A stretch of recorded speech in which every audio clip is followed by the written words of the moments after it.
नमस्कार, मैं प्रभाकर द्विवेदी। आप देख रहे हैं फास्ट न्यूज़ इंडिया। खबर की शुरुआत करते हैं सबसे पहले यूपी की बरेली जिले से। और खबर की शुरुआत करने से पहले आप सभी लोगों को ईद की हार्दिक शुभकामनाएं। बरेली से ईद की अनोखी पहल आई हुई है।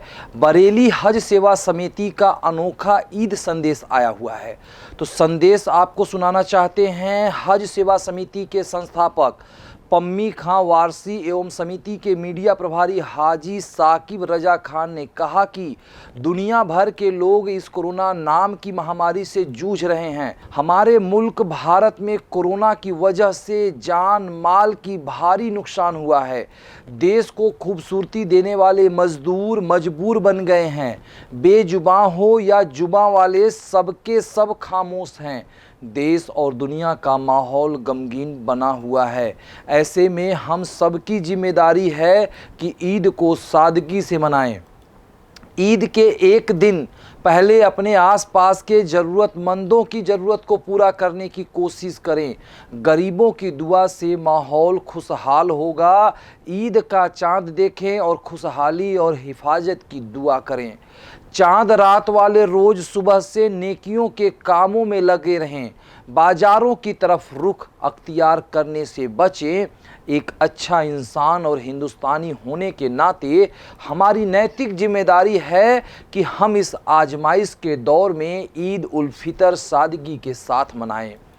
उलमा ए इकराम एवं शासन प्रशासन द्वारा जारी की गई ईद की नमाज के मसले पर गाइडलाइंस पर अमल करें। सब्र रखें। इंशाअल्लाह ताला अगले साल ईद की खुशियां सबके साथ मनाएंगे। देखें बरेली से शाहनवाज बेग की रिपोर्ट। साकिब रज़ा जी, ईद आ रही है, इस पर क्या संदेश देना चाहते हैं? सबसे पहले तो मैं अहले हिंदुस्तान को और दुनिया भर के तमाम लोगों को अलविदा की बहुत बहुत मुबारकबाद देना चाहता हूँ कि आज अलविदा का दिन है। और जिस तरीके से हमारे भी शहर में और सब जगह पर लोगों ने आज एक अमन का भी पैगाम दिया है और सोशल डिस्टेंसिंग की पूरी चीज़ों को देखते हुए आज सोशल डिस्टेंसिंग की कोई दिक्कत ना हो, इस वजह से अपने घरों में ही नमाज़ पढ़ी है। मस्जिदों के अंदर नहीं भीड़ लगी, कभी मस्जिद में नहीं गया, अपने घरों में ही सब में नमाज़ पढ़ी। जनता से यही हमारी गुजारिश है कि जब भी कल या परसों या तरसों में ईद जब भी हो तो इस जैसे आज उन्होंने किया है उसी तरीके से ईद की भी नमाज अपने घर में ही अदा करें। मार्केट में देखिए, कल या परसों में इंशाअल्लाह ताला चांद रात हो जाएगी, तो सबसे महिलाओं से ख़ासकर ये अपील है, ये गुजारिश भी है कि ख़रीदारी के लिए ना निकलें घरों से, क्योंकि आप जब निकलेंगे घर से तो उसके अंदर भीड़ भी लगेगी। जब भीड़ लगेगी तो भीड़ लगने। अगली खबर यूपी के सोनभद्र जिले से आ रही है, जहां आपसी विवाद में गोली चली है। गोली चलने से 2 लोग घायल हुए हैं। रावसगंज थाना क्षेत्र के अंतर्गत चुर्क के पास रौफ गांव में बिजली को लेकर रात्रि 12 बजे के करीब कुछ अज्ञात व्यक्तियों के बीच गोली चलने की खबर आई है, जिसके बाद मौके पर पहुंची पुलिस ने जायजा लिया। जांचों के उपरांत मालूम हुआ कि घटना के पीछे 3 लोगों का हाथ है, जिसमें से 2 लोग गंभीर रूप से घायल हो गए हैं। इलाज हेतु परिजन वाराणसी ले गए हैं। देखें सोनभद्र से अशोक चौबे की रिपोर्ट।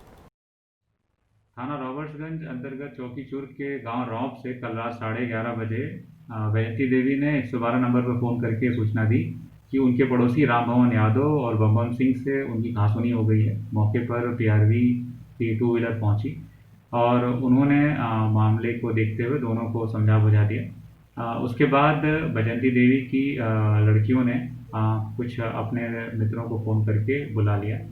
मौके पर प्रमोद सिंह, अनिल सिंह और धीरू सिंह उनके फ़ोन करने पर आ गए और रात्रि करीब 2:30 बजे इनके द्वारा राम भवन यादव के घर पर उनके दरवाजे पर तो पीटने लगे और घर में अंदर घुसने की कोशिश कर रहे थे। इसमें दोनों पक्षों की तरफ से फायरिंग होने की सूचना प्राप्त हुई।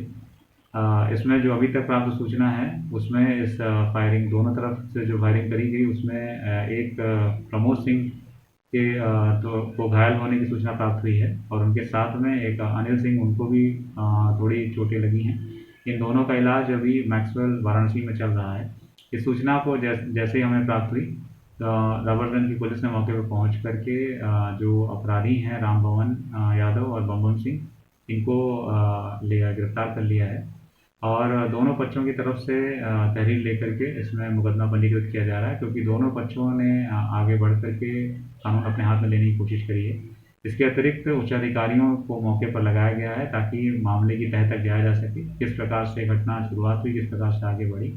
शीघ्र ही इस मामले की पूरी जानकारी करके दोनों पक्षों की तहरीर के आधार पर उचित वैधानिक कार्रवाई करते हुए आरोपितों को जेल भेजा जाएगा और उनके खिलाफ चार्जशीट करी जाएगी। अगली खबर यूपी के बस्ती जिले से आ रही है, जहां मजदूर को काम मिलने से चेहरे उनके खिले हुए हैं। जी हां, अमोड़ा ग्राम में ग्राम प्रधान रवि और कुदरहा ब्लॉक के अपर जिलाधिकारी शैलेंद्र के निगरानी में मनरेगा का कार्य चालू हुआ है। लॉकडाउन में बैठे मजदूर को काम मिलने से उनके चेहरे पर काफ़ी खुशी दिखाई दी और लोग सोशल डिस्टेंसिंग को ध्यान में रखते हुए एक दूसरे से दूरी बनाकर अपना कार्य करना शुरू किए। देखें बस्ती से इंद्रजीत कुमार की रिपोर्ट। बिना मास्क लगाए घूमने पर 50 लोगों का चालान काटा गया है। जी हां, जिले के अतरौलिया थाना क्षेत्र अंतर्गत पंचायत अतरौलिया में उप जिलाधिकारी बूढ़नपुर दिनेश मिश्रा व क्षेत्राधिकारी शीतला प्रसाद पांडे द्वारा मैं फोर्स के साथ पूरे नगर पंचायत में भ्रमण कर लॉकडाउन के दौरान बिना मास्क लगाए घूम रहे लोगों पर कार्यवाही की गई। साथ ही साथ मोटरसाइकिल पर बिना हेलमेट के लोगों पर भी कार्रवाई की गई। पूरे नगर पंचायत में दुकानदारों में भय का माहौल व्याप्त था। वहीं लोगों को बताया गया कि घर से बाहर बहुत जरूरी हो तभी निकलें, अन्यथा अपने घरों में ही रहें। सामाजिक दूरी का पालन करें, दुकानदार मास्क का प्रयोग करें तथा बाहर निकलते वक्त मास्क का प्रयोग अनिवार्य है। क्षेत्राधिकारी बूढ़नपुर शीतला पांडे ने बताया कि बिना मास्क लगाए लोगों पर कार्यवाही की जा रही है तथा जो लोग वाहन से चल रहे हैं और हेलमेट नहीं लगाए हैं उस पर भी चालान किया जा रहा है। मोटरसाइकिल पर केवल पीछे महिला को ही बिठा सकते हैं, पुरुष नहीं बैठेगा। पुलिस प्रशासन द्वारा इस पर कार्यवाही की जा रही है और लॉकडाउन के दौरान आगे भी कार्यवाही चलती रहेगी। देखें अतरौलिया से राहुल मौर्य की रिपोर्ट। आज भी कुछ कार्रवाई हुई, कितनी की संख्या होगी? आज जो लोग मास्क नहीं लगाए हैं उनके खिलाफ भी कार्रवाई की जा रही है। जो वाहन से चल रहे हैं मोटरसाइकिल से हेलमेट नहीं लगाए हैं उस पर भी चालान किया जा रहा है। मोटरसाइकिल पर अगर महिला है तो महिला को बैठा सकते हैं, पुरुष नहीं बैठेगा। ये सब पे पूरे बाज़ार में हमारे एसडीएम साहब के द्वारा पुलिस बल के साथ पूरी कार्रवाई चल रही है। अभी तक लगभग 188 की कार्रवाई की गई है जो लोग मास्क नहीं लगाए हैं उनके खिलाफ, और लगभग 22 लोगों के खिलाफ जो हेलमेट नहीं लगाए हैं एमबी एक्ट के तहत उन पर कार्रवाई की गई है। कुछ दुकानदार जो डीएम साहब द्वारा निर्देशित किया गया है कि रोस्टर बनाया गया है कि उसके अनुसार भी कुछ दुकानें नहीं खुली, उस पर भी कुछ कार्रवाई हुई है? नहीं, दुकानें जो रोस्टर के हिसाब से सारी दुकानें खुली हैं। अभी तक ऐसी कोई दुकान प्रकाश में नहीं आई कि रोस्टर के खिलाफ जिन्होंने उल्लंघन किया हो, ऐसा कोई प्रकाश में नहीं आया है। सर, ये कार्रवाई का आगे भी जारी एकदम जारी रहेगी। ये लॉकडाउन 31 तारीख तक है, ये लगातार चलती रहेगी। अगली खबर यूपी के बरेली जिले से आ रही है, जहां दिन दहाड़े दबंगों ने घर में घुसकर मारा है छुरा। जी हां, बड़ी खबर आ रही है यूपी के बरेली जिले से, जहां दिन दहाड़े दबंगों ने घर में घुसकर महिला व 2 वर्ष के मासूम को छुरा मारकर घायल कर दिया है। खबर के अनुसार थाना फतेहगंज पूर्वी राष्ट्रीय राजमार्ग पुलिस चेक पोस्ट के सामने स्थित ड्राइवर ढाबे से मोहम्मद जमींदारान में रहने वाले खालिद रजा और अली रजा से रुपए के लेन देन को लेकर विवाद हो गया, जहां गाली गलौज व मारपीट करते हुए ढाबे पर रखा सामान भी फेंक दिया।